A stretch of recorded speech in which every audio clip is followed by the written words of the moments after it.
সমাবেশের ডাক দিয়েছে 8 দফা দাবির আন্দোলনের উপলক্ষে। আমরা সেই 22শে নভেম্বর আমাদের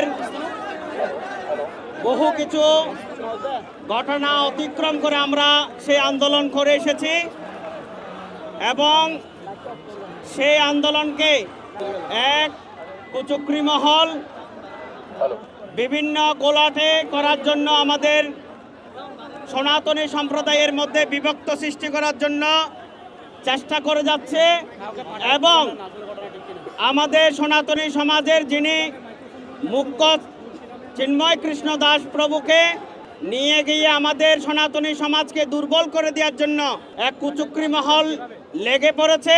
তাই আমি সকল সনাতনী সমাজকে আহ্বান করছি, আপনারা সকলে চেরাগী পাহাড়ের মোড় প্রাঙ্গণে এসে এবং প্রতিটি জেলায়, আমাদের 64টি জেলার মধ্যে এই সমাবেশের আয়োজন করার জন্য এবং আমরা সকল সনাতনী সম্প্রদায়কে ভয়ে ঘরে লুকে না থাকার জন্য আহ্বান জানাচ্ছি।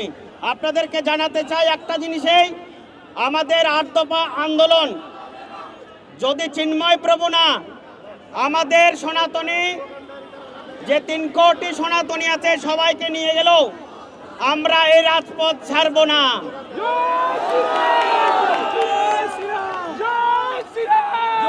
আপনারা সকলে ধৈর্য ধরে বসে, আমরা যতক্ষণ পর্যন্ত চিন্ময় প্রভুকে ছাড়বে না ততক্ষণ পর্যন্ত আমরা এই রাজপথ ছেড়ে যাব না।